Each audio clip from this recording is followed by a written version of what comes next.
حضرت عبداللہ بن ابی نے ارشاد فرمایا، بے شک اللہ پاک نے جمعہ کے دن عصر کے بعد فرمایا، اور آپ کو ظاہری زمین کی ایک مٹھی مٹی سے پیدا فرمایا، اس لیے آپ کو آدم کہتے ہیں، اور آپ کی اولاد کو آدمی یعنی آدم والا کہتے ہیں۔ حضرت آدم علیہ السلام کا مبارک خمیر جس مٹی سے تیار ہوا، اس سے بچ جانے والی مٹی شریف سے کھجور کا درخت بنایا گیا، جیسا کہ حضرت علی رضی اللہ تعالیٰ عنہ بیان کرتے ہیں کہ حضور صلی اللہ علیہ وآلہ وسلم نے ارشاد فرمایا کہ کھجور کا احترام کرو، کیونکہ یہ تمہارے والد حضرت آدم علیہ السلام کی بچی ہوئی مٹی سے پیدا کی گئی۔ ایک روایت میں ہے کہ کھجور، انار اور انگور کو آدم علیہ السلام کی بچی ہوئی مٹی سے پیدا کیا گیا۔ اللہ پاک نے حضرت آدم علیہ السلام کو بغیر ماں باپ کے پیدا فرمایا۔ آپ کی پیدائش کا کچھ یوں ہے کہ اللہ پاک نے حضرت جبرائیل علیہ السلام کو ارشاد فرمایا کہ زمین سے ایک مٹھی مٹی اٹھا کر لاؤ۔ حضرت جبرائیل علیہ السلام نے زمین سے مٹی اٹھانی چاہی تو زمین نے اس کا سبب پوچھا۔ آپ نے سارا واقعہ بیان کیا۔ اس پر زمین کہنے لگی، میں خدا کی پناہ چاہتی ہوں اس بات سے کہ مجھ سے کچھ کام کیا جائے یا میری چیز خراب کی جائے۔ حضرت جبرائیل علیہ السلام مٹی لیے بغیر واپس لوٹ آئے اور عرض کی، اے میرے رب، زمین نے تیری پناہ مانگی تو میں تیرے نام پاک اور تیری عزت کا ادب کرتے ہوئے واپس آ گیا اور اسے پناہ دے دی۔ پھر اللہ تعالیٰ نے حضرت میکائیل علیہ السلام کو بھیجا تو انہوں نے بھی اسے پناہ دے دی اور بارگاہ الہی میں وہی عرض کی جو جبرائیل علیہ السلام نے عرض کی تھی۔ پھر اللہ پاک نے اسرافیل علیہ السلام کو بھیجا تو وہ بھی اسی طرح واپس آ گئے۔ پھر حضرت اسرائیل علیہ السلام جب زمین نے ان سے پناہ مانگی تو انہوں نے فرمایا، میں اس بات سے اللہ کی پناہ مانگتا ہوں اس حکم پر عمل کیے بغیر واپس چلا جاؤں۔ چنانچہ انہوں نے زمین سے مٹی لی تو اللہ پاک نے روح قبض کرنے کا کام بھی ان کے ذمے لگایا کہ تم نے ہی اس مٹی کو زمین سے الگ کیا ہے، تم ہی اس کو ملانا، اور ان کا نام ملک الموت یعنی موت کا فرشتہ رکھا گیا۔ اللہ پاک نے جب حضرت آدم علیہ السلام سے حضرت بی بی حوا کو پیدا فرمایا تو حضرت آدم علیہ السلام نے ان کی طرف دست محبت بڑھانے کا ارادہ کیا تو فرشتوں نے عرض کی، اے آدم علیہ السلام، پہلے ٹھہر جائیں، پہلے ان کا مہر ادا کریں۔ آپ علیہ السلام نے فرمایا، ان کا مہر کیا ہے؟ فرشتوں نے عرض کی، ان کا مہر یہ ہے کہ آپ ہمارے سردار محمد مصطفیٰ صلی اللہ علیہ وآلہ وسلم پر 3 یا 10 مرتبہ درود پاک پڑھیں۔ چنانچہ آپ علیہ السلام نے درود پاک پڑھا اور فرشتوں کی گواہی سے آپ علیہ السلام کا حضرت بی بی حوا سلام اللہ علیہا سے نکاح ہو گیا۔ اس سے معلوم ہوا کہ نبی صلی اللہ علیہ وآلہ وسلم ہر موجود چیز کے لیے وسیلہ ہیں، یہاں تک کہ اپنے والد حضرت آدم علیہ السلام کا بھی وسیلہ ہیں۔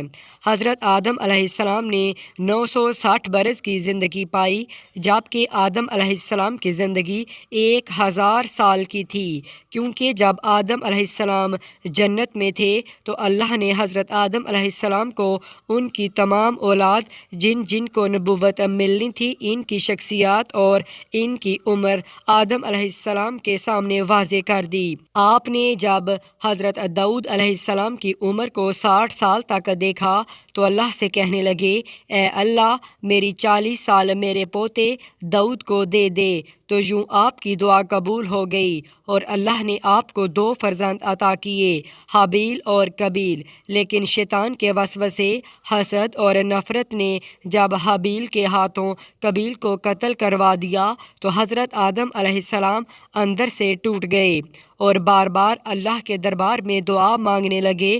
تو ایک دن اللہ نے حضرت جبرائیل امین کو آدم علیہ السلام کے پاس بھیجا اور فرمایا، اے آدم، اللہ تمہیں ایسا بیٹا دینے والا ہے جس کے نسب سے انبیاء اولیاء زمین تک پہنچیں گے، اس کا نام شیش رکھنا۔ شیش کا مطلب ہے اللہ کا عطا کیا ہوا تحفہ، اور یوں اللہ نے آدم کی نسل کو زمین پر پھیلا دیا۔ جب حضرت آدم علیہ السلام کا آخری وقت آیا تو بیٹوں سے کہا کہ میرا جنت کا پھل کھانے کو دل کر رہا ہے۔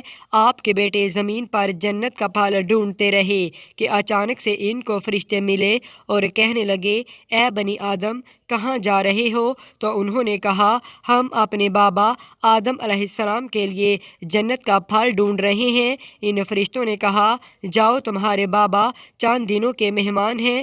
آپ کے تمام فرزند دوڑتے دوڑتے آپ تک آن پہنچے تو آدم علیہ السلام بستر بیماری پر اللہ کا ذکر کر رہے ہیں۔ بس اتنے میں موت کا فرشتہ آن پہنچا۔ جیسے ہی بی بی حوا نے موت کے فرشتے کو دیکھا تو آدم علیہ السلام سے لپٹ گئیں کہ میں اپنے شوہر کو اپنے سے جدا نہیں کروں گی۔ اللہ کے نبی آدم علیہ السلام نے فرمایا، اے حوا، مجھ سے دور ہٹ جا، ایک مرتبہ پہلے بھی تیری وجہ سے جنت سے نکالا گیا ہوں، آج اللہ اور اس کے فرشتے کے درمیان تو حائل نہ ہو۔ پھر آپ ان فرشتوں سے مخاطب ہو کر کہنے لگے، اے فرشتہ موت، کیا تو بھول تو نہیں گیا؟ میں نے اللہ سے سنا تھا کہ میری عمر 1000 سال کی ہے اور ابھی تو مجھے 960 سال ہوئے ہیں۔ تو ملک الموت نے کہا، اے اللہ کے نبی آدم علیہ السلام، آپ نے خود ہی فرمایا تھا کہ آپ کی عمر کے 40 سال آپ کے پوتے داؤد علیہ السلام کو دے دیے جائیں۔ پاس آدم علیہ السلام کی روح قبض کی گئی، آپ کو غسل فرشتوں نے دیا، جنت کی خوشبو آپ کے جسم مبارک پر لگائی گئی۔ پھر آپ کی نماز جنازہ فرشتوں نے حضرت جبرائیل علیہ السلام کے پیچھے ادا کی اور زمین کھود کر آپ کی تدفین کی گئی، اور تمام انسانوں کے نزدیک اللہ کا یہ حکم نافذ کیا گیا کہ جب بھی کسی کا انتقال ہو تو اس کے جسم کو ایسے ہی تدفین کرنا۔ آج بھی اہل ایمان ان فرشتوں کی سنت پر عمل کرتے ہوئے اپنے بزرگوں کی تدفین کرتے ہیں۔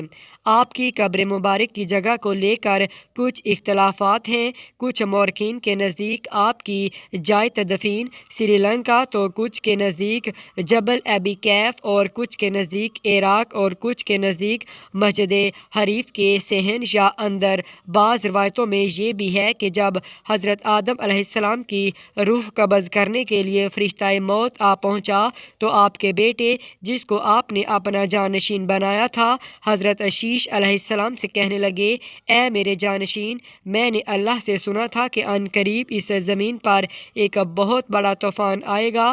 اگر تم اس وقت تک موجود رہو تو میرے جسم کو اس کشتی نوح میں سوار کرنا، جو کہ نجات کا وسیلہ ہے، اور اگر تم اس وقت تک نہ پہنچو تو اپنی اولاد کو وصیت کرنا کہ میرے جسم کو کشتی نوح میں سوار کرے۔